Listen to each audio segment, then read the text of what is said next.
वरहमतुल्लाहि वबरकातुहू। अल्हम्दुलिल्लाहिल हन्नानिल मन्नान अल्लज़ी खलक़ल इंसान व अल्लमहुल बयान वस्सलातु वस्सलामु अला रसूलिही सय्यिदिल इंसी वल जान व अला आलिही व अस्हाबिही ज़विल खैरि वल इहसान अम्मा बअद फ़अऊज़ु बिल्लाहि मिनश शैतानिर रजीम बिस्मिल्लाहिर रहमानिर रहीम। अल-यौम अकमलतु लकुम दीनकुम व अतममतु अलैकुम निअमती व रदीतु लकुमुल इस्लाम दीना। सदक़ल्लाहु मौलानल अज़ीम व बल्लगना रसूलुहुन नबियुल अमीनुल मतीनुल मुख्तारुल करीम व नहनु अला ज़ालिका लमिनश शाहिदीन व शाकिरीन वल्हम्दुलिल्लाहि रब्बिल आलमीन। बारगाह रिसालत मुआब सल्लल्लाहु तआला अलैहि वसल्लम में दुरूद पाक का हदिया पेश करें। अल्लाहुम्मा सल्लि अला सय्यिदिना व मौलाना मुहम्मदिन मअदनिल जूदि वल करम व आलिही व अस्हाबिहिल किराम व इब्निहिल करीम व बारिक व सल्लिम सलातन दाइमतन सरमदन अबदा। अज़ीज़ान गिरामी वक़ार, आज का ये मुक़द्दस तरीन दिन है जिसको यौम अरफ़ा कहा जाता है। ये 9वीं ज़िलहिज्जा है और हुर्मत वाला दिन है, बल्कि यूँ समझ लें कि तमाम हाजियों के लिए रुकने आज़म है अरफ़ात का मैदान और अरफ़ात का दिन और अरफ़ात का वक्त। आज के इस दिन के मुताल्लिक़ बहुत सारी फ़जीलतें भी आई हैं। अज़ीज़ान गिरामी वक़ार, उन्हीं 10 दिनों में से ये भी है जिसकी कसम अल्लाह ने कुरान में याद फरमाई, वल फ़ज्रि व लयालिन अश्र। फ़ज्र की कसम और 10 रातों की कसम। उन 10 रातों में से एक रात ये भी है अरफ़ा की। ये 9वीं ज़िलहिज्जा को एक ऐसी तारीख़ है कि इसका असल मकसद मैं आपको बताऊं तो आज का दिन पूरे मोमिनीन के दिलों को जोड़ने वाला दिन है। लाखों के जम्मे गफ़ीर को एक मैदान में एक लिबास के साथ मौला ताला जमा फरमाता है और पूरी दुनिया के सीनों पर एक हैबत तारी हो जाती है इस्लाम की अज़मत व जलाल को देखकर। मुझे एक बात याद आती है, काफ़ी साल हो गए, मेरे मुताले में एक बात आई थी। यहूदियों की अपनी किताबों से और उनके बड़े बड़े हकीमों ने जो मशवरे दिए थे कि हम इनको जितना भी मुंतशिर और बांटने की कोशिश करते हैं फिर ये मिल जाते हैं मुसलमान, और इनको जोड़ने वाली चंद चीज़ें हैं, अगर इन पर यानी कदगन लगाई जाए और इसको ख़त्म कर दिया जाए तो फिर ये नहीं जुड़ सकते। इनको जोड़ने वाली चीज़ें कुछ ऐसी हैं जिनको रखा गया है इब्तिदाए इस्लाम से आज तक। उसमें से उस यहूदी आलिम ने कहा कि इनको हम पूरी मेहनत करके अलग अलग करें फिर भी ये जुमा के दिन जमा हो जाते हैं। हमारे जुमा का न ऐलान होता है, न प्रचार लगता है, न पोस्टर लगता है।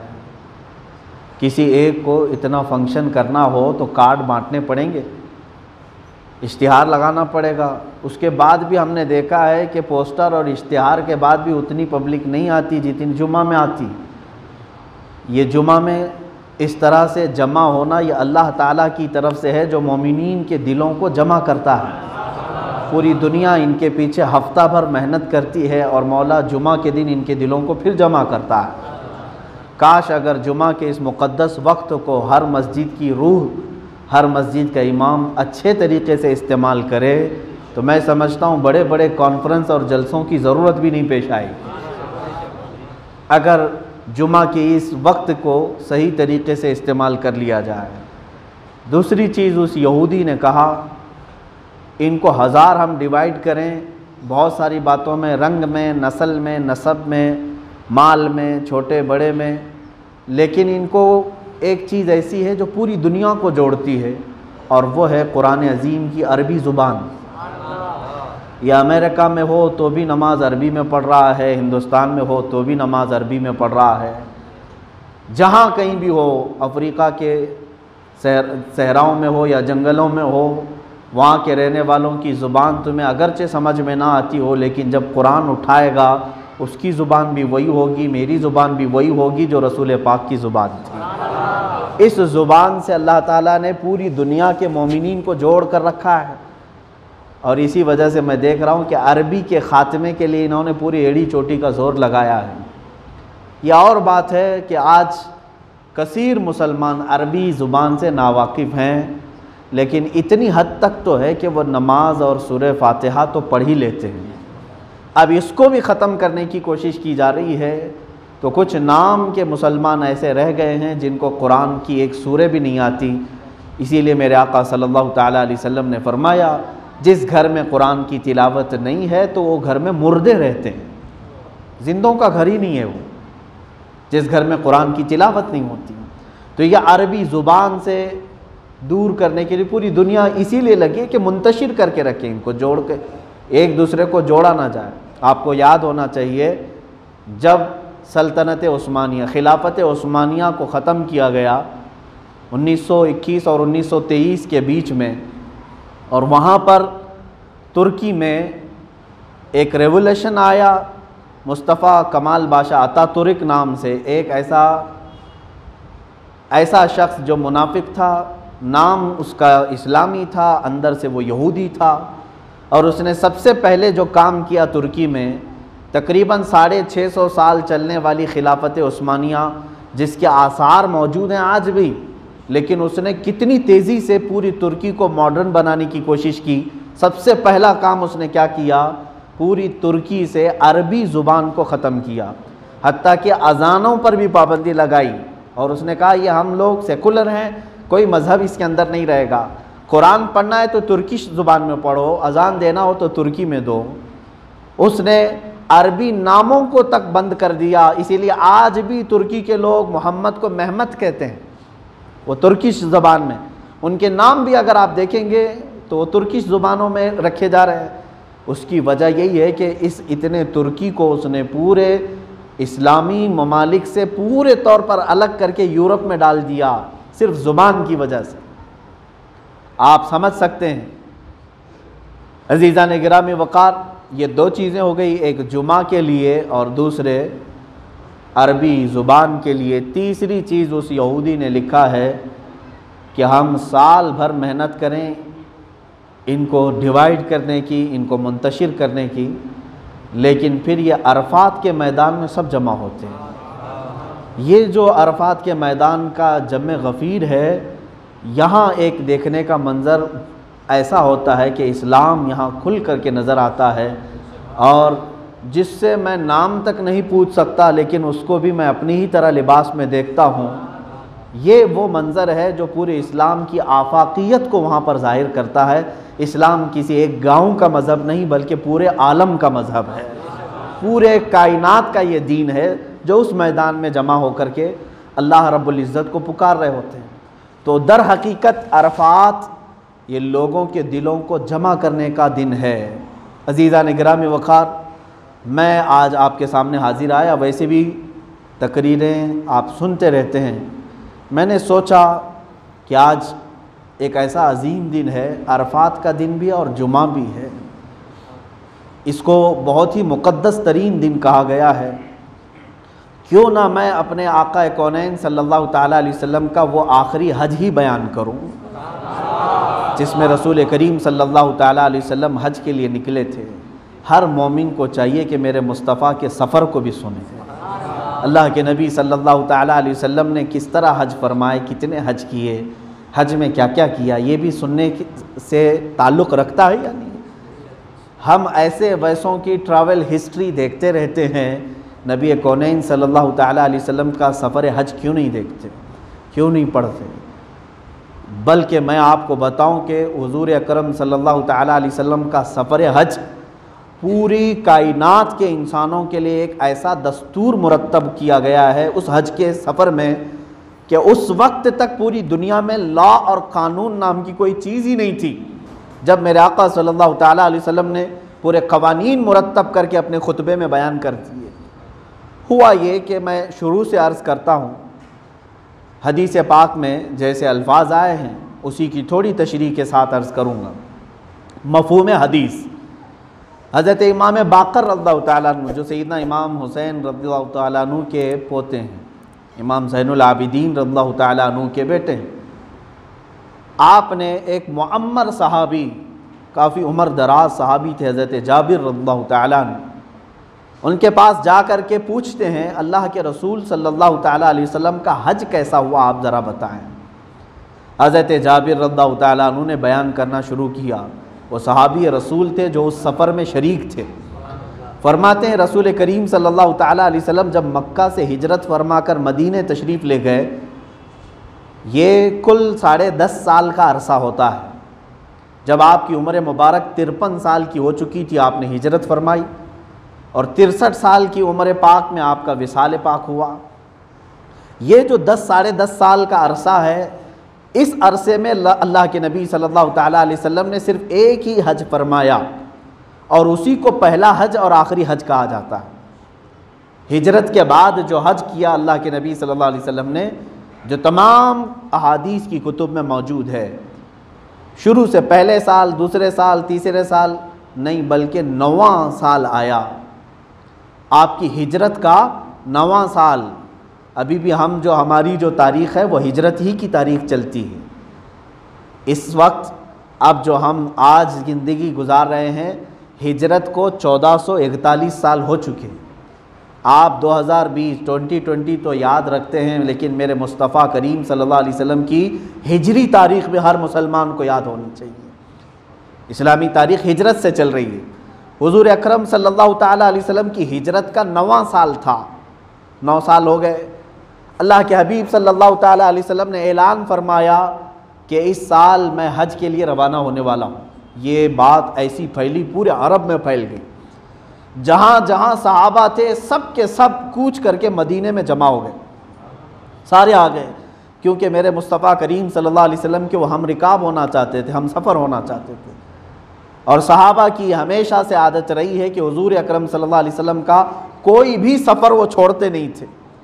सफ़र में मेरे आका सल्लल्लाहु अलैहि वसल्लम के साथ वो शरफ़ ज़रूर हासिल करते। तो सब जमा होना शुरू हुए। तो जानते हैं मदीने तैयबा में सहाबा की तादाद उस वक्त जो सब जमा हुए, सिर्फ 1 महीने के अंदर वो 1,14,000 लोग जमा हुए। और बैहक़ी और दूसर रिवायात में है 1,48,000, एक रिवायत में 1,24,000, मुख्तलिफ है, लेकिन 1 लाख से ज़्यादा सहाबा हुज़ूर के साथ जमा हुए। ज़िलक़ादा का आखिरी अशरा था। ये ज़िलहिज्जा का महीना है, इससे पहले जो महीना गुज़रा वो ज़िलक़ादा है। ज़िलक़ादा का आखिरी अशरा था, जुमेरात का दिन था। रसूल करीम सल्लल्लाहु तआला अलैहि वसल्लम ने मस्जिद नबवी शरीफ तशरीफ़ लाकर ज़ोहर की नमाज़ पढ़ाई और सबसे कहा सफ़र का इरादा कर लो और कूच कर जाओ, सब साथ निकलो। अल्लाह के हबीब सल्लल्लाहु तआला अलैहि वसल्लम के साथ उस वक्त 1,24,000 सहाबा और आपकी तमाम अज़वाज मुतहरात भी थीं। हुज़ूर सल्लल्लाहु तआला अलैहि वसल्लम की तमाम ज़ौजात जितनी उम्महातुल मोमिनीन वो साथ थी। सैयदा कायनात फ़ातिमतुज़ ज़हरा रज़ियल्लाहु तआला अन्हा भी साथ थीं। हुज़ूर अकरम सल्लल्लाहु तआला अलैहि वसल्लम ने चंद जानवर भी अपने साथ लिए ज़बह करने के लिए। और ये काफ़िला निकला मदीने तैयबा से। मदीने वालों के लिए जो मीक़ात है उसको ज़ुल हलीफ़ा कहते हैं, वहाँ तक मेरे आका सल्लल्लाहु तआला अलैहि वसल्लम तशरीफ़ लाए। और आज के ज़माने में मदीने तैयबा से बाहर मस्जिद बनी है, एक मस्जिद अबियार अली, जहाँ पर मीक़ात मदीने तैयबा की शुरू होती है और हरम की भी, हरम मदीना की बाउंड्री भी वहाँ से शुरू होती है। वहाँ रसूल करीम सल्लल्लाहु तआला अलैहि वसल्लम तशरीफ़ लाए। आपकी ऊँटनी आपके साथ थी, कस्वा, जिस पर आप सवार थे। उस जगह पर तशरीफ़ लाकर मेरे आका सल्लल्लाहु तआला अलैहि वसल्लम ने गुस्ल फरमाया और नमाज़ें अदा की। मकाम बैदा एक ऊंची पहाड़ी है, वहाँ पर तशरीफ़ लाए और सारे सहाबा को कहा कि बुलंद आवाज़ से कहो लब्बैक अल्लाहुम्मा लब्बैक, लब्बैक ला शरीक लक लब्बैक, इन्नल हम्द वन निअमत लक वल मुल्क ला शरीक लक। अल्लाह के हबीब सल्लल्लाहु अलैहि वसल्लम ने फरमाया जितनी बुलंद आवाज़ से तुम पुकारोगे, जो जो तुम्हारे आसपास दरख्त, पत्थर, पहाड़ मौजूद हैं, क़यामत के दिन ये तुम्हारे लब्बैक की गवाही दिया करेंगे। सहाबा इकराम रिज़वानुल्लाहि ताला अलैहिम अजमाइन ने भी लब्बैक पुकारा। हज़रत जाबिर फरमाते हैं, मैंने देखा पहाड़ी के ऊपर से, तो मैंने देखा कि जहाँ तक मेरी नज़र जा रही है सब सहाबा इकराम के सरों का समंदर नज़र आ रहा है। सब एहराम में मलबूस हो चुके थे। अल्लाह के नबी सल्लल्लाहु ताला अलैहि वसल्लम को एहराम किसने पहनाया? उम्मुल मोमिनीन सैयदा आयशा सिद्दीक़ा रज़ियल्लाहु ताला अन्हा। हज़रत आयशा फरमाती हैं कि मैंने अत्र हुज़ूर अकरम सल्लल्लाहु अलैहि वसल्लम के जिस्म मुबारक पर मल दिया और उसके बाद एहराम के 2 कपड़े मेरे आका सल्लल्लाहु अलैहि वसल्लम ने बग़ैर सिले हुए सफ़ेद रंग के और बग़ैर किसी रंगे हुए, और हुज़ूर अकरम सल्लल्लाहु अलैहि वसल्लम ने एक तहबंद पहनी और एक ऊपर से चादर जिसको होता है, चादर जिसको कहते हैं, ये डाल ली और तलबिया पढ़ते हुए ये काफ़िला निकल पड़ा। वो क्या समा होगा जब मुस्तफ़ा करीम सल्लल्लाहु ताला अलैहि वसल्लम अपनी कस्बा पर मौजूद हैं और उसमें से हज़ारों पैदल भी थे, हज़ारों सवार भी थे और सब उस काफ़िले में चल रहे थे। हज़रत जाबिर फरमाते हैं, चाहे हम काफ़िले से जितनी भी दूर जाते, नज़र उस काफ़िले पर पड़ते तो पहली नज़र मेरे आका पर ही होती थी। अल्लाह के नबी सल्लल्लाहु अलैहि वसल्लम पूरे काफ़िले में इस तरह नज़र आ रहे थे कि किसी सहाबी को हुजूर को ढूंढने की ज़रूरत नहीं पेश आती थी। वो जिस तरफ से भी अपनी निगाहें उठाता था ऐसे ही लगता जैसे रात के वक्त हम चल रहे हों तो चाँद को ढूंढने की ज़रूरत नहीं पेश आती। जहाँ आप खड़े हैं आसमान पर नज़र उठाई तो चाँद सामने नज़र आया। सहाबी कहते हैं, हमने जहाँ पर से भी नज़र उठाई हमें ऐसा लगता था यह आफ़ताब रिसालत, महताब नबूवत हमारे सामने मौजूद है। और उस चाँद की किरणों के साए में ये सहाबा चलते रहे। ये सफ़र हुज़ूर अकरम सल्लल्लाहु ताला अलैहि वसल्लम का मदीना तैयबा से मक्का मुकर्रमा तक का ये तकरीबन 9 दिन का सफ़र बताया गया है। और ज़िलहिज्जा का महीना शुरू हो चुका था। शुरू के अय्याम में मेरे आका सल्लल्लाहु ताला अलैहि वसल्लम मक्का मुकर्रमा में दाखिल हुए। मकाम ज़ी तवा वहाँ पर एक जगह है, वहाँ पर आपने अपने काफ़िले को उतारा और फिर वहाँ पर गुस्ल फरमाया। अल्लाह के नबी सल्लल्लाहु ताला अलैहि वसल्लम ने गुस्ल फरमाया और सारे सहाबा से कहा कि यहाँ पर गुस्ल कर लो, यह अम्बिया इकराम अलैहिमुस्सलाम के गुस्ल की जगह है। अब वो सहाबा कैसे तालीम ले रहे थे हर एक अमल की। हुज़ूर अकरम सल्लल्लाहु ताला अलैहि वसल्लम ने गुस्ल फरमा कर फिर बाबुस्सलाम, इन नजदियों ने उस दरवाज़े को अभी पूरा का पूरा अंडरग्राउंड कर रखा है। बाकी अपने बाप दादाओं के नाम पे बड़े बड़े गेट बनाए हैं। जो गए हैं वो जानते हैं, बाबुल मलिक फ़हद, बाबुल मलिक अब्दुल अज़ीज़, बाब मलिक अब्दुल्ला, ये सब बादशाहों के नाम पर आसमान छूते हुए इमारतें यानी बड़े बड़े मीनारे बनाकर गेट लगाए हैं। और जिस दरवाज़े से मेरे मुस्तफ़ा दाखिल होते थे उसको अंडरग्राउंड करके रखा हुआ है। वो बाबुस्सलाम है जिसमें से मेरे आका सल्लल्लाहु अलैहि वसल्लम का मस्जिद हरम में दाखिला होता था। और उसी के बगल में बाबुन नबी भी है। वो इतना है जैसे हमारी मस्जिद का दरवाज़ा समझ लें। इतने बड़े हरम के अंदर एक छोटा सा दरवाज़ा, ये क्या है? मोहब्बत नबी हो सकती है?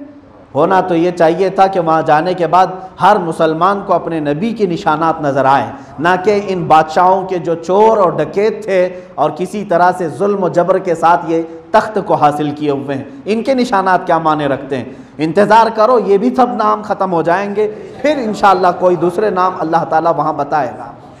अज़ीज़ान गिरामी, हुज़ूर अकरम सल्लल्लाहु ताला अलैहि वसल्लम जैसी मकाम ज़ी तवा से गुस्ल फरमा कर मक्का मुकर्रमा के मोहल्ले में दाखिल हुए, जब आपके ख़ानदान बनु हाशिम को ख़बर हुई मेरे आका सल्लल्लाहु अलैहि वसल्लम तशरीफ़ लाए हैं, तो पूरे मक्का के जो आपके बनु हाशिम के ख़ानदान थे, हाशमी, सारे बच्चे जवान सब दौड़े दौड़े मेरे आका की इस्तकबाल के लिए आए। और हुज़ूर अकरम सल्लल्लाहु अलैहि वसल्लम ने निहायत ही वालिहाना मोहब्बत से कुछ बच्चों को अपने ऊँट के सामने बिठाया, कुछ को पीछे बिठाया, कुछ हुज़ूर सल्लल्लाहु अलैहि वसल्लम की ऊँटनी पर लदे हुए सामान से लटकते हुए जा रहे थे। यहाँ तक कि उस दरवाज़े पर मेरे आका सल्लल्लाहु ताला अलैहि वसल्लम आकर उतर गए, जिसको बाबुस्सलाम कहा गया है। यहाँ अल्लाह के हबीब सल्लल्लाहु ताला अलैहि वसल्लम तशरीफ़ लाए और उसके बाद आपका दाखिला जो हुआ, सहाबा सब इस वाक़े के गवाह हैं। ये मैं जो बयान कर रहा हूँ ये हज़रत जाबिर रज़ियल्लाहु ताला अन्हु की बयान की हुई हिकायत बयान कर रहा हूँ। वो सहाबी बयान कर रहे हैं हज़रत इमाम बाकर को। कहते हैं रसूल करीम सल्लल्लाहु ताला अलैहि वसल्लम दरवाज़े पर खड़े हो गए और उसके बाद जैसे ही आपने अंदर कदम रखा, ये पढ़ा अल्लाहुम्मा अंतस्सलाम व मिनकस्सलाम व इलैका यरजिउस्सलाम हय्यिना रब्बना बिस्सलाम, जो आज हम हर फ़र्ज़ नमाज के बाद पढ़ते हैं। हुजूर अकरम सल्लल्लाहु अलैहि वसल्लम हरम पाक में दाखिले के वक्त ये दुआ पढ़कर अंदर दाखिल हुए। जैसे ही आप खाने काबा के पास आए, अल्लाहु अकबर, सहाबा कहते हैं सबके जिस्म वहीं के वहीं साकित हो गए कि काफ़ी ज़माने के बाद हरम काबा में कुछ सहाबा को दाखिला मिला था। फ़तेह मक्का हो चुका था, लेकिन ये हज के लिए जो आए थे ये बड़ी शान थी। हुजूर अकरम सल्लल्लाहु अलैहि वसल्लम वहीं खड़े हो गए और आपकी दाढ़ी मुबारका से आंसू के कतरे टपकते हुए सहाबा ने देखे। अल्लाह के नबी सल्लल्लाहु अलैहि वसल्लम ने बुलंद हाथ उठाए और दुआ यूँ करने लगे, जिअतु इलैका हारिबन या अल्लाह। ये अल्फाज हैं।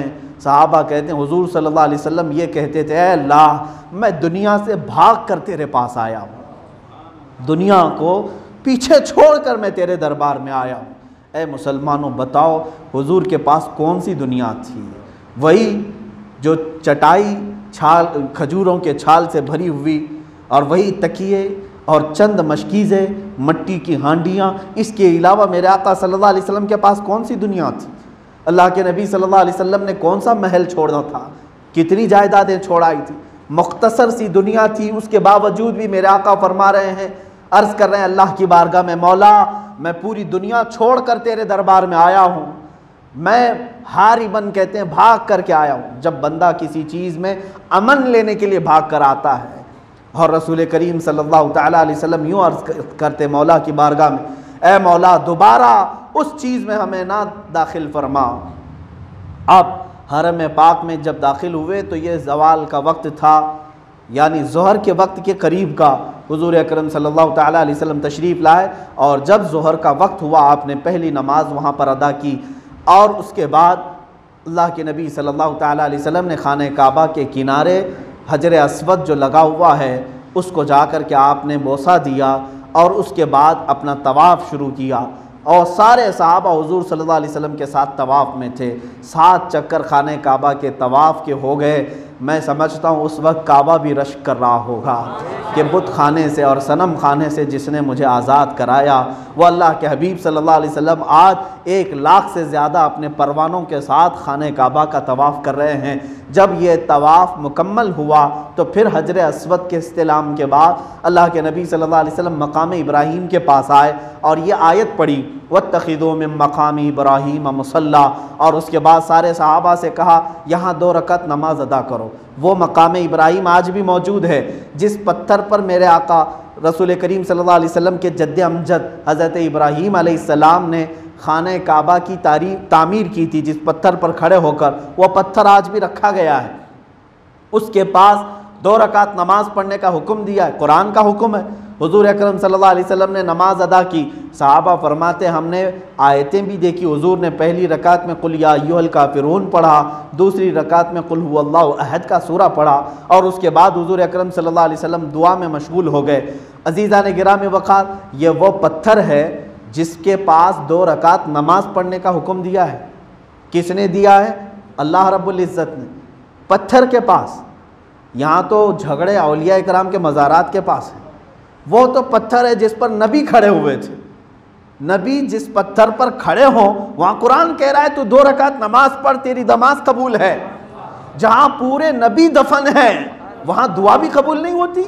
कैसा अकीदा है अज़ीज़ान गिरामी वक़ार। यहाँ पर मुफस्सिरीन ने फरमाया है इस पत्थर के पास जो नमाज पढ़ने का हुक्म है, क्या इस वजह से है कि उस पर खड़े होकर के आपने खाने काबा की तामीर की थी? बाज़ मुफस्सिरीन ने कहा नहीं, एक वजह यह भी है कि उस पत्थर पर खड़े होकर इब्राहीम अलैहिस्सलाम ने दुआ मांगी थी, ऐ अल्लाह मेरी नस्ल में एक नबी पैदा फरमा, एक ऐसा नबी पैदा फरमा जो तेरी आयतों की तिलावत करे और लोगों के दिलों को साफ़ सुथरा करे। और हज़रत इब्राहीम अलैहिस्सलाम की दुआ कबूल हुई थी, और आपकी नस्ल में जो नबी मक्का में आए वो मोहम्मद सल्लल्लाहु अलैहि वसल्लम थे। तो उस पत्थर पर खड़े होकर के नबी को मांगा गया था। इस वजह से मुफस्सिरीन फरमाते हैं वो जगह मुस्तजाब है। अज़ीज़ान गिरामी, रसूल करीम सल्लल्लाहु तआला अलैहि वसल्लम, मैं सफ़र को जल्द बयान करूँ, मुझे और कुछ अर्ज़ भी करना है। अल्लाह के हबीब सल्लल्लाहु तआला अलैहि वसल्लम ने नमाज अदा की। उसके बाद सहाबा फरमाते, हज़रत जाबिर फरमाते हैं हुज़ूर सल्लल्लाहु तआला अलैहि वसल्लम सफ़ा पहाड़ी की तरफ तशरीफ़ ले आए और पहाड़ी के बुलंद हिस्से तक आए, ऊपर तक, जहाँ से खाना काबा साफ़ हमें नज़र आ रहा था। हुजूर अकरम सल्लल्लाहु ताला अलैहि वसल्लम ने दोनों हाथ उठाए इतनी बुलंद कि हुजूर अकरम सल्लल्लाहु ताला अलैहि वसल्लम के सीने मुबारक या हाथों के नीचे की सफ़ेदी नज़र आने लगी।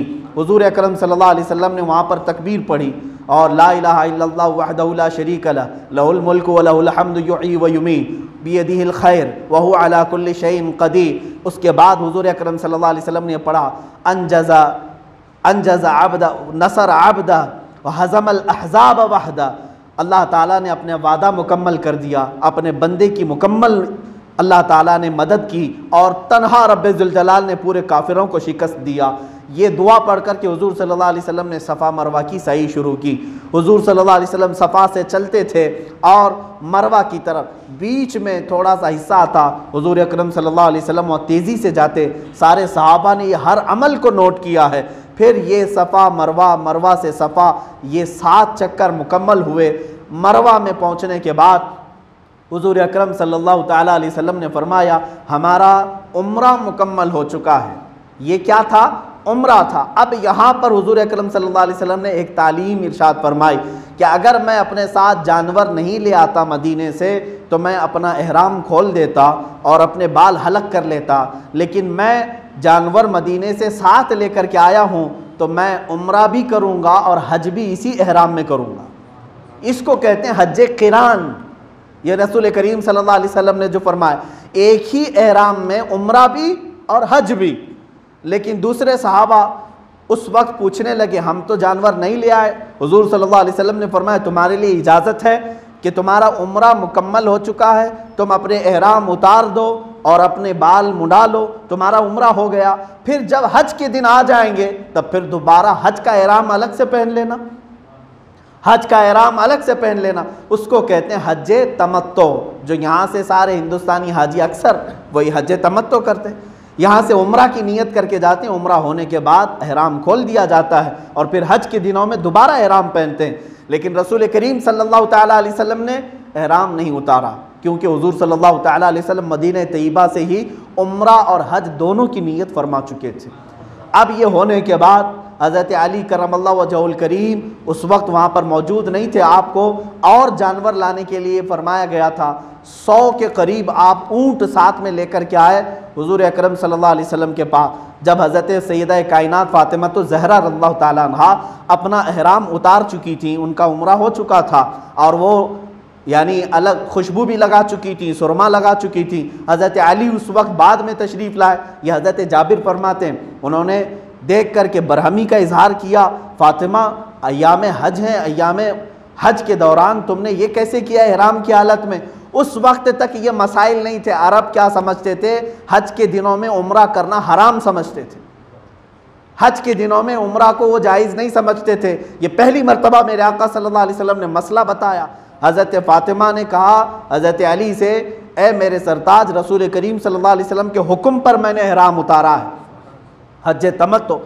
हज़रत अली रज़ियल्लाहु ताला अन्हु उसी एहराम के साथ थे, उम्रा मुकम्मल किए और आए हुजूर सल्लल्लाहु अलैहि वसल्लम के पास पूछने के लिए क्या आपने ऐसा फरमाया कि उम्रा करके एहराम खोल दिया जाए फिर हज के दिनों में दोबारा एहराम पहने? हुजूर सल्लल्लाहु अलैहि वसल्लम ने फरमाया हाँ मैंने ऐसा कहा है। हज़रत अली से पूछा कि अली तुम मदीने से चले थे तो क्या नीयत किए थे, तुम्हारी नीयत क्या थी? अब जाहिर सी बात है वो हज तमत्तो करेंगे या हज क़िरान। अब हज़रत अली करमल्लाहु वजहुल करीम की बात देखें, अदब की बात। हज़रत अली ने वहाँ से मदीने से क्या नीयत की थी? वो पीछे पीछे चल रहे थे। हज़रत अली ने कहा या रसूल अल्लाह सल्लल्लाहु अलैहि वसल्लम, जब मैंने मदीने के से निकलने के बाद एहराम पहना तो ना मैंने हज की नीयत की ना मैंने उम्रा की नीयत की। ये कैसे? हज की भी नीयत नहीं, उम्रा की भी नीयत नहीं। कहा क्या नीयत की? हज़रत अली कहते हैं मैंने एहराम बांध करके ये कहा, ऐ अल्लाह तेरे रसूल ने जो नीयत की वो मेरी नीयत है। मैंने ये नीयत की है, तेरे रसूल ने जो नीयत यहाँ से की है मौला मेरी भी वही नीयत है। मैंने इतना ही कहा है। हुजूर सल्लल्लाहु अलैहि वसल्लम मुस्कुराए और कहा अली तुम भी मेरे साथ हज क़िरान में हो, एहराम ना उतारना, बाल ना मुंडाना। उम्रा मुकम्मल करने के बाद हज़रत अली करमल्लाहु वजहुल करीम भी हुजूर सल्लल्लाहु अलैहि वसल्लम के साथ हज क़िरान में शामिल थे। चंद सहाबा हज क़िरान में थे, चंद सहाबा हज तमत्तो में थे। ये दिन गुजरे यहाँ तक कि 8वीं ज़िलहिज्जा आई। 8वीं ज़िलहिज्जा जो कल गुजर चुकी, हुजूर अकरम सल्लल्लाहु ताला अलैहि वसल्लम फिर मस्जिद हरम शरीफ में तशरीफ़ लाए, वहाँ पर एक खुतबा दिया और वहाँ से सारे सहाबा को लेकर हुजूर सल्लल्लाहु ताला अलैहि वसल्लम मीना की तरफ रवाना हो गए। मीना में जब पहुँचे हुजूर सल्लल्लाहु अलैहि वसल्लम, ज़ोहर का वक्त था, वहाँ पर मस्जिद खैफ आज जहाँ बनी है, हुजूर अकरम सल्लल्लाहु अलैहि वसल्लम ने वहाँ क़याम फरमाया। उस मस्जिद के मुतालिक फरमाया गया कि उसमें 70 से ज़्यादा अंबिया इकराम की कब्रें मौजूद हैं। हज़रत आदम अलैहिस्सलाम भी वहीं मदफून हैं। या और बात है कि उनकी कब्रें छुपा दी गई।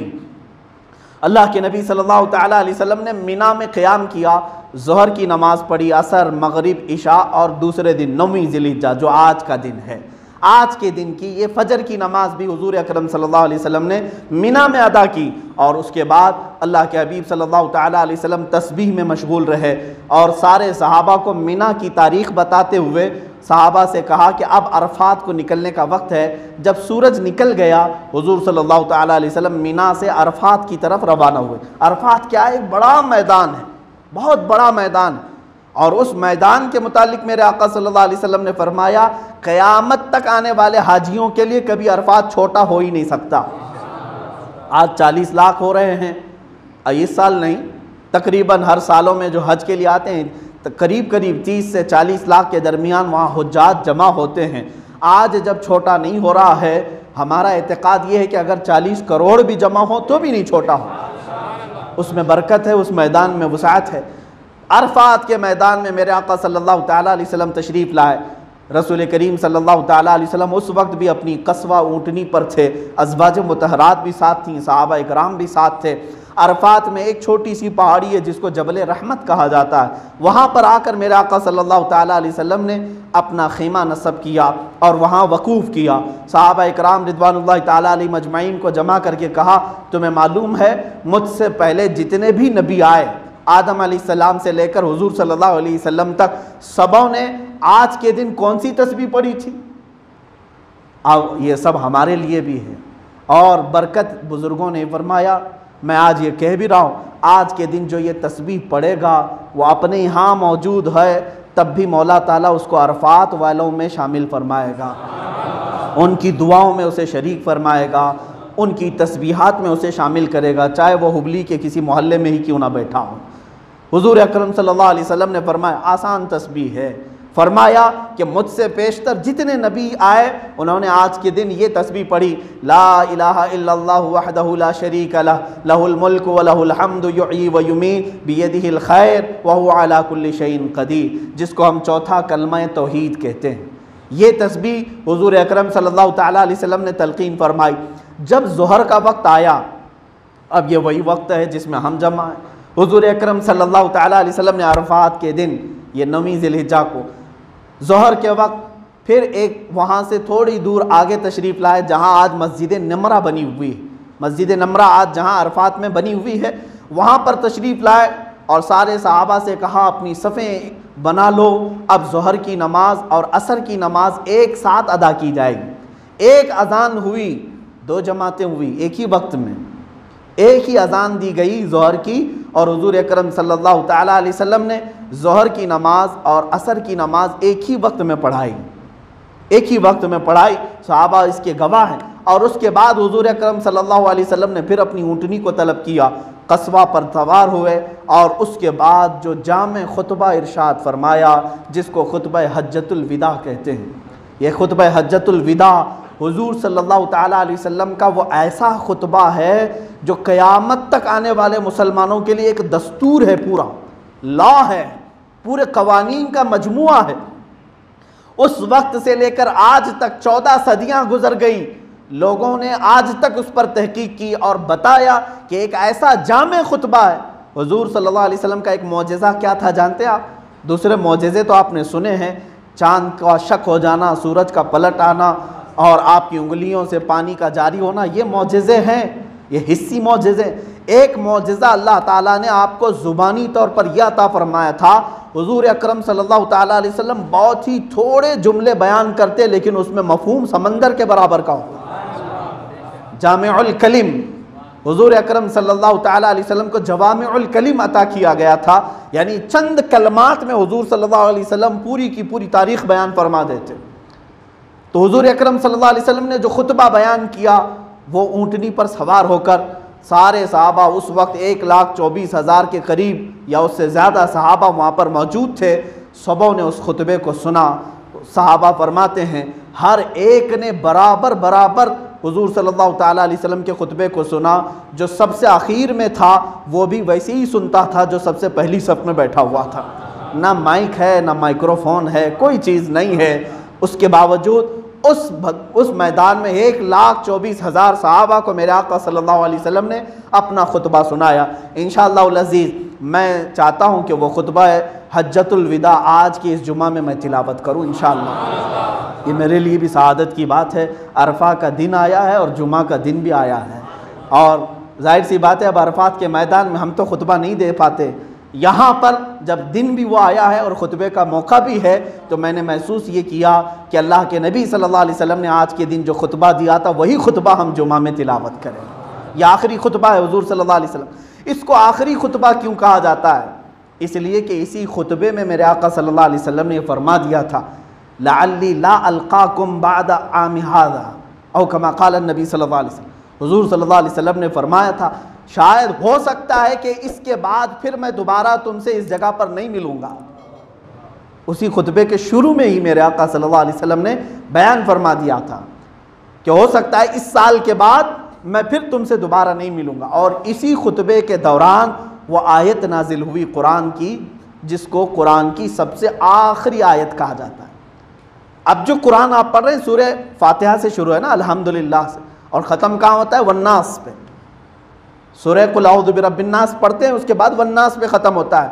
लेकिन जो नुज़ूल की तरतीब है वो अलग है। नाजिल होने की जो तरतीब है, सबसे पहले इक़रा बिस्मि रब्बिकल्लज़ी खलक़ नाजिल हुई, 5 आयतें। उसके बाद सूरह मुदस्सिर नाजिल हुई है। तरतीब के एतबार से नुज़ूल तरतीब अलग है। उस दिन जो सबसे आखिरी आयत नाजिल हुई वो थी अल यौमा अकमलतु लकुम दीनकुम, जिसको मैंने अभी तकरीर से पहले तिलावत किया है। अल यौमा अकमलतु लकुम दीनकुम व अतममतु अलैकुम निअमती व रज़ीतु लकुमुल इस्लाम दीना। ये आयत उसी वक्त नाजिल हुई, हुजूर सल्लल्लाहु अलैहि वसल्लम ने तिलावत करके लोगों को सुनाया। हुजूर सल्लल्लाहु अलैहि वसल्लम ने फरमाया, अल्लाह फरमा रहा है आज के दिन मैंने तुम्हारा दीन मुकम्मल कर दिया, दीन मुकम्मल हो गया और मैंने अपनी नेमतें पूरी दे दी और मैं तुम्हें इस्लाम देकर राज़ी हो गया। ये अल्लाह ताला ने फरमाया। सूरह माइदा की आयत है, 6ठे पारे में मौजूद है। सारे सहाबा खुश हो गए। जाहिर सी बात है अहकाम अब उतरने नहीं थे, अब क्या हलाल है क्या हराम है सब कुछ बयान हो चुका है, सब कुरान में आ गया, दीन कंप्लीट हो गया। यहूदी कहते हैं ऐसी कोई आयत अगर हमारे किताबों में आ जाती तो हम उसको ईद का दिन मना लेते हैं कि दीन कंप्लीट हो गया। इस्लाम को कंप्लीट कहा किसने? अल्लाह ने। सहाबा इकराम खुश भी थे उस दिन, सारे अरफात के मैदान में खुश थे कि आज हमारा दीन मुकम्मल हो गया। जाहिर सी बात है घर बना रहे हैं तो जिस वक्त घर पूरा मुकम्मल हो जाए तो खुशी का दिन है। जो चीज़ आपने शुरू की है वो जब कंप्लीट हो जाए तो खुशी होती है कि नहीं? सब खुशियों में थे सिवाय एक के, वो सिद्दीक़ अकबर थे। हज़रत अबू बकर सिद्दीक़ रज़ियल्लाहु ताला अन्हु मैदान के किनारे रो रहे थे और अकेले बैठे थे। सहाबा ने कहा अबू बकर आज खुशी का दिन है, दीन मुकम्मल हो चुका। सैयदना अबू बकर सिद्दीक़ रज़ियल्लाहु ताला अन्हु ने फरमाया यकीनन खुशी का दिन है, दीन मुकम्मल हो गया, लेकिन मुझे इसका दूसरा रुख ये नज़र आता है वह रसूल आए थे दीन मुकम्मल करने के लिए। जब दीन मुकम्मल हो गया तो शायद अब रसूल हमारे दरमियान नहीं रहेंगे। रसूल आए किसके लिए? दीन मुकम्मल करने के लिए। अब वो अपना काम कर चुके हैं तो शायद अब हमारे दरमियान नहीं रहेंगे। मुझे ये खौफ सता रहा है। वो सिद्दीक़ अकबर वो यारे गारे रसूल थे, रसूल करीम सल्लल्लाहु ताला अलैहि वसल्लम के हम सफ़र भी रहे, हज़र के साथी, हर जगह के साथी। उन्होंने हुज़ूर अकरम सल्लल्लाहु ताला अलैहि वसल्लम के इन आखिरी दिनों को महसूस किया। उसके बाद हुज़ूर अकरम सल्लल्लाहु ताला अलैहि वसल्लम ने जो खुतबा बयान फरमाया वो खुतबा मैं उर्दू तर्जुमा भी आपको बता दूँ। हुज़ूर सल्लल्लाहु ताला अलैहि वसल्लम ने उस खुतबे में क्या क्या बयान फरमाया, गौर से सुने, यह अदब की भी बात है। अल्लाह के हबीब सल्लल्लाहु ताला अलैहि वसल्लम ने जो आखिरी खुतबे में बयान फरमाया, इरशाद फरमाते हैं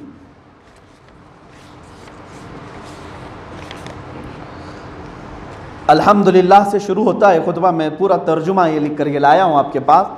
सब तारीफ़ अल्लाह ही के लिए है, हम उसकी हम्द करते हैं, उसी से मदद चाहते हैं, उसी से माफ़ी मांगते हैं, उसी के पास तौबा करते हैं।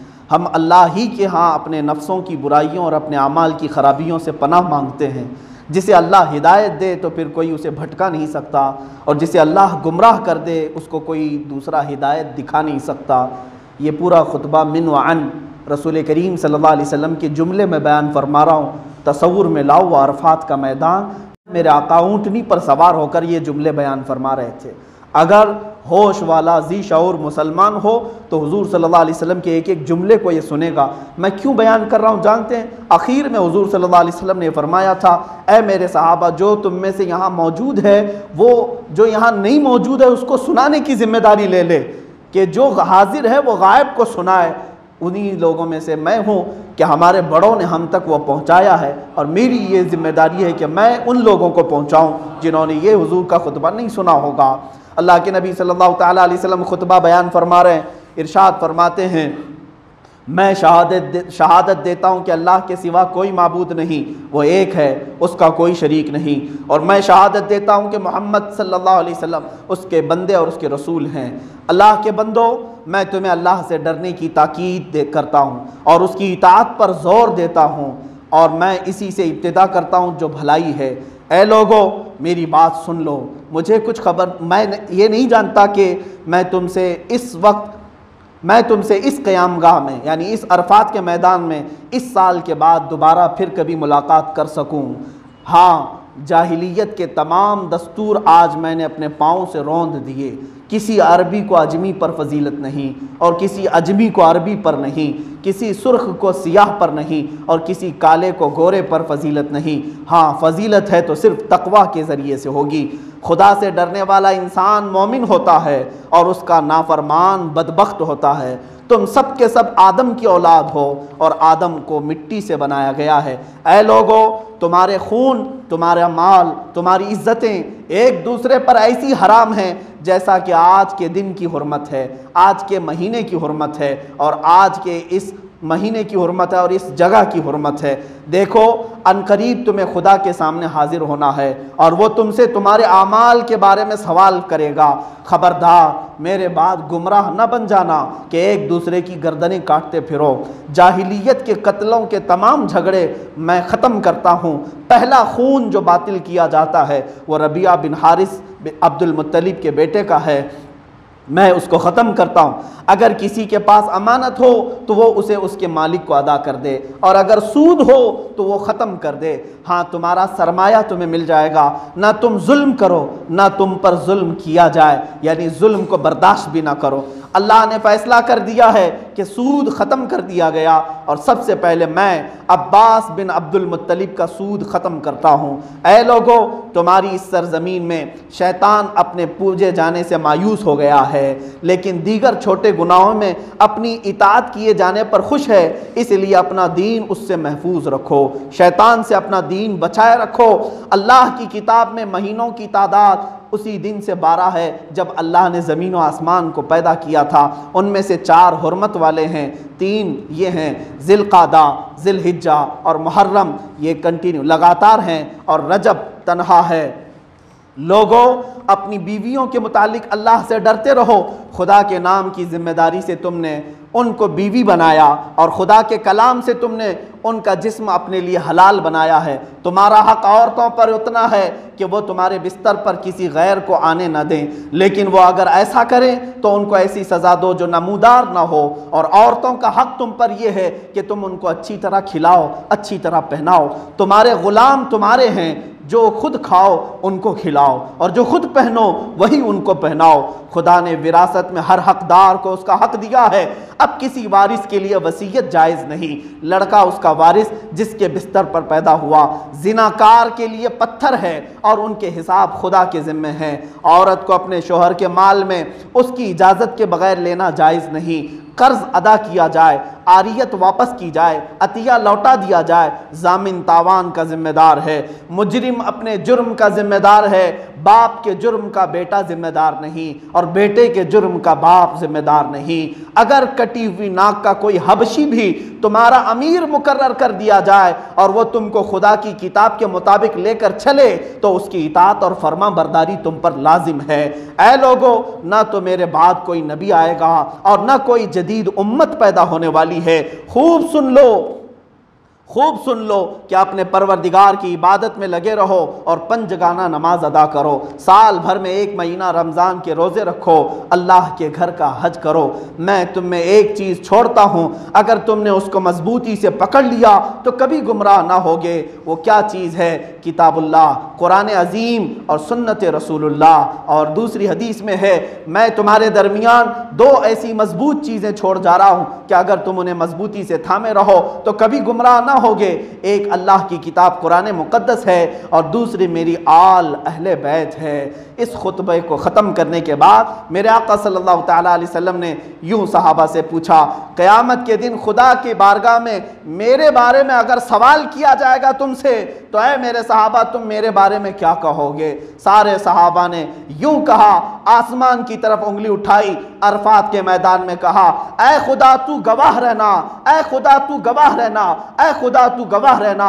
और उसके बाद आपने फरमाया, सारे सहाबा ने कहा, या रसूल अल्लाह, आपने अपने ऊपर जो जिम्मेदारी थी वो पूरी निभा दी है, आपने अमानत पहुंचा दी है, आपने रिसालत मुकम्मल की है। कद अद्दैतल अमानता व बलगतर रिसालता व नसहतल उम्मत या रसूल अल्लाह, सदक़त या रसूल अल्लाह। ऐ अल्लाह के रसूल, आपने जो कुछ भी फरमाया वो बिल्कुल सच फरमाया है। ये है खुतबा हज्जतुल विदा, हुजूर सल्लल्लाहु अलैहि वसल्लम का आखिरी खुतबा। इसको अगर तशरीह में मैं चला जाऊं तो बहुत सारा वक्त लग जाएगा। आज ये जुम्मा का मुख्तसर वक्त है मेरे अजीज़ों, इसमें एक एक पॉइंट ऐसा है जिस पर पूरी पूरी गुफ्तगू होती है। अल्लाह के नबी सल्लल्लाहु अलैहि वसल्लम ने सबसे पहले जो आपको फरमाया वो देखिए, बुनियाद आपकी बताई, तुम में किसी को गुरूर और तकब्बुर ना आए, तुम सब के सब आदम की औलाद हो और आदम अलैहिस्सलाम को मिट्टी से बनाया गया है, तुम्हारी हैसियत सिर्फ मिट्टी की है, इसीलिए हमको मिट्टी में दोबारा दफन किया जाता है। जहां से पैदा किया गया वहां डाल दिया गया। अल्लाह ने फरमाया, मिनहा खलकनाकुम व फीहा नुईदुकुम, इसी से हमने तुम्हें पैदा किया और इसी में हम तुमको लौटाएंगे। व मिनहा नुखरिजुकुम तारतन उखरा, और इसी से हम दोबारा तुमको क़यामत के दिन उठाएंगे। हमारी असलियत मिट्टी है और मिट्टी आजिज़ी सिखाती है और आग बरतरी यानी बुलंदी तकब्बुर सिखाती है। इसीलिए शैतान आग से पैदा हुआ, तकब्बुर दिखाया, इंसान मिट्टी से पैदा हुआ है, हमेशा आजिज़ी करे, गुरूर और तकब्बुर ना करे। हुजूर सल्लल्लाहु अलैहि वसल्लम ने फरमाया, किसी को किसी पर फजीलत नहीं, किसी को किसी पर फजीलत नहीं, गोरा है तो काले पर फजीलत नहीं है, किसी को किसी पर नहीं। हाँ, अल्लाह की बारगाह में अगर किसी को किसी पर फजीलत है तो वो सिर्फ परहेजगारी से है। जिसका अमल जितना अच्छा है वो उतना मुअज़्ज़म है। यहाँ ख़ानदानों की भी फजीलत मेरे आका सल्लल्लाहु अलैहि वसल्लम ने मना फरमा दी, कोई किसी पर बरतरी ना हासिल करे। आज जैसे जबरन टैक्स वसूल किया जा रहा है कि मैं फलां ख़ानदान से हूँ, तुम पर मेरी इताअत वाजिब है, ये तमाम चीज़ें अल्लाह के नबी ने आखिरी हज में ही ख़त्म कर दी, हुजूर सल्लल्लाहु तआला अलैहि वसल्लम ने ख़त्म फरमा दी। अज़ीज़ान गिरामी, इसी खुतबे में रसूल करीम सल्लल्लाहु अलैहि वसल्लम ने मसावात का दर्स दिया है, बराबरी का दर्स दिया है। यहाँ तक कि फरमाया, तुम्हारे पास अगर कोई काम करने वाला हो, जैसे कोई मजदूर हो, हुजूर ने फरमाया जो तुम पहन रहे हो वही उसको वही पहनाओ, जो तुम खा रहे हो वही उसको खिलाओ। कौन है आज दुनिया में उनकी हक की आवाज़ उठाता है? या उस दौर में मेरे मुस्तफ़ा बयान कर रहे हैं जब 5-5 जंजीरों से बांध करके यूनान की हुकूमतें औरतों को बेचने के लिए बाजार में लाते थे।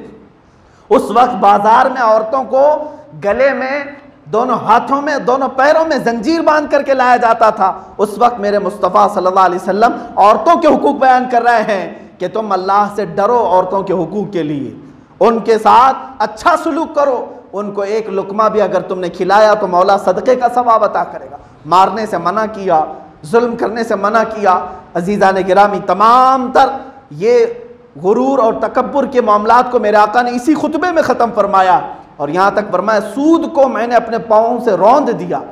और हदीस में है, सूद अब इसके बाद जो लेगा 1 दिरहम भी सूद को ही खाएगा। सूद जानते हैं जिसको आप बड्डी कहते हैं।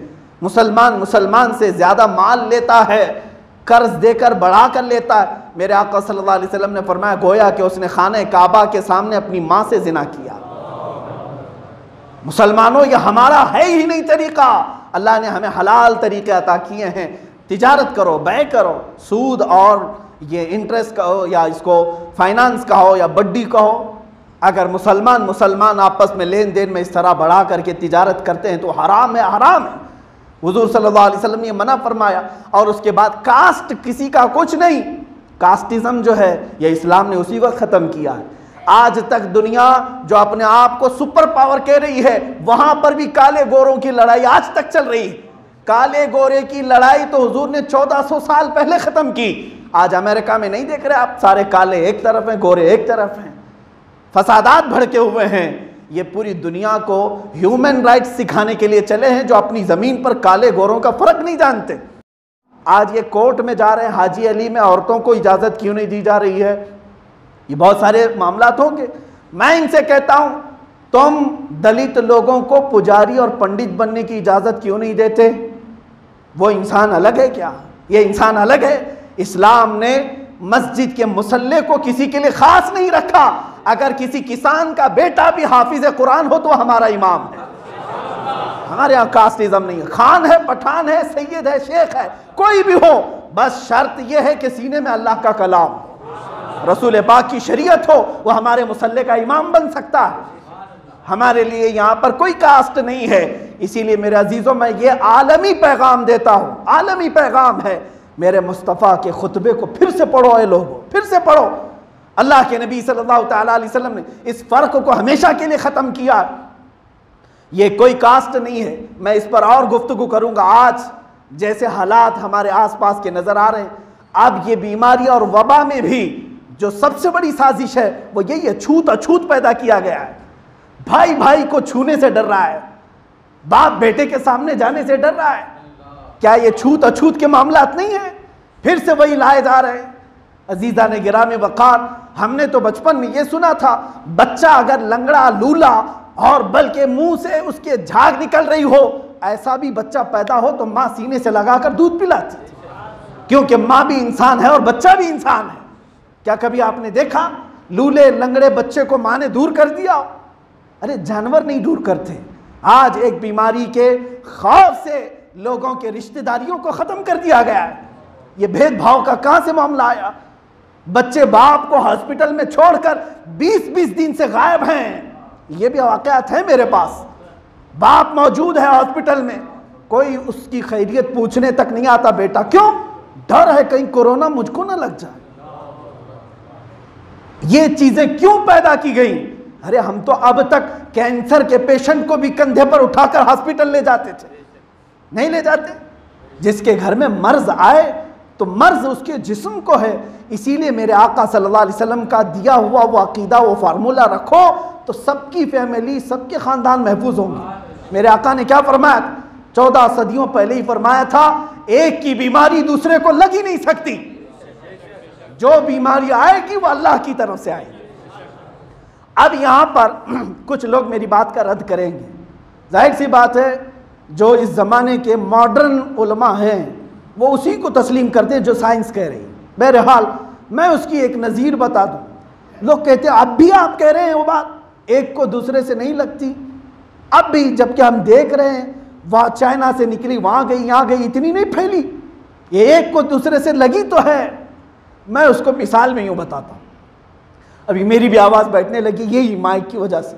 बहरहाल यहाँ पर अगर मैंने बखूर जलाया, बखूर का मतलब समझते हैं ना, ऊददान, लोबान जलाया, ऊद डाल दिया, उसका धुआं निकलता है, होता है। समझ लीजिए मैंने काली मिर्चें डाल दी, लाल मिर्चें उसमें डाल दी, कोयला जलाकर काली मिर्ची लाल मिर्ची की घाट उठा दिया, होगा क्या? धुआं निकला। धुआं निकला तो मेरे सामने एक बंदा बैठा था, इसने खांसना शुरू कर दिया। क्यों? ये धुएं की घाट उसके हलक में लगी तो उसने खांसा, है ना। अब उसके पीछे एक बंदा बैठा था, वो भी खांसने लगा। वो क्यों खांसा? उसके दिल में ये बात आ गई, ये सामने वाले ने खांसा, इसकी खांसी मुझे लगी। फिर थोड़ी देर के बाद तीसरा आदमी खांसा, उसको ये लगा ये दूसरे की खांसी मुझे भी लग गई। लेकिन हकीकत क्या है मुसलमानों, सबको मालूम, पहले दूसरे तीसरे तीनों को खांसी किसकी वजह से लगी? उसी धुआं से लगी है। जो यहाँ से चल रहा है, इसी धुएं से सबको लगेगी। ये धुआं जहाँ तक फैलता जाएगा वहाँ तक खांसी आती जाएगी। यही समझ लो, अल्लाह ताला जब चाहता है मर्ज भेजता है।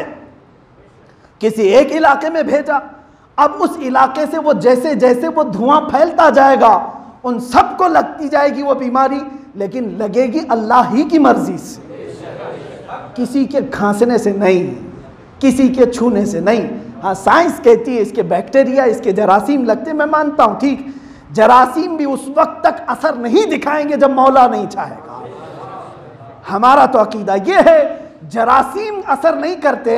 ये तो मैं एक छोटी सी बात कर रहा हूँ, कल के दिन जो 10वीं आने वाली है उस दिन तो इतना बड़ा वाकया हुआ कि तेज छुरी लेकर इब्राहिम अलैहिस्सलाम बेटे की गर्दन पर चला रहे हैं, फिर भी नहीं चली।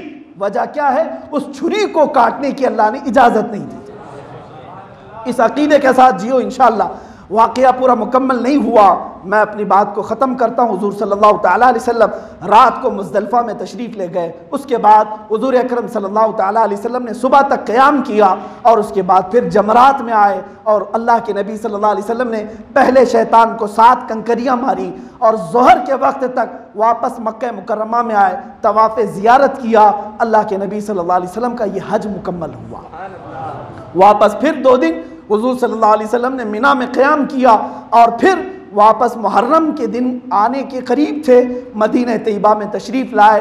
यही दिन थे जब मेरे आका सल्लल्लाहु अलैहि वसल्लम बीमार हुए, अलालत में आए और बिस्तर पर आप आराम फरमाए। महीना गुजर गया, सफ़र का महीना आ गया और उसके बाद फिर रबीउल अव्वल का महीना आया, कुछ इफाका हुआ, फिर आप अलील हुए। फिर 12 रबीउल अव्वल या 13 रबीउल अव्वल का दिन आया, हुज़ूर अकरम सल्लल्लाहु अलैहि वसल्लम इस दाने फ़ानी को कूच करके अपने रब्बे आला के पास चले गए। ये हुज़ूर अकरम सल्लल्लाहु अलैहि वसल्लम के हिजरत का आखिरी साल था। अल्लाह ताला इस खुतबे पर हम सबको अमल की तौफीक अता फरमाए। हुज़ूर अकरम सल्लल्लाहु ताला अलैहि वसल्लम के झंडे तले क़यामत के दिन हम सबको जमा फरमाए। मौला हुज़ूर की शफ़ात कुबरा सुगरा नसीब फरमाए। जन्नत में मेरे आका का पड़ोस हम सबको बनाए। व आखिरु दावाना अनिल हम्दुलिल्लाहि रब्बिल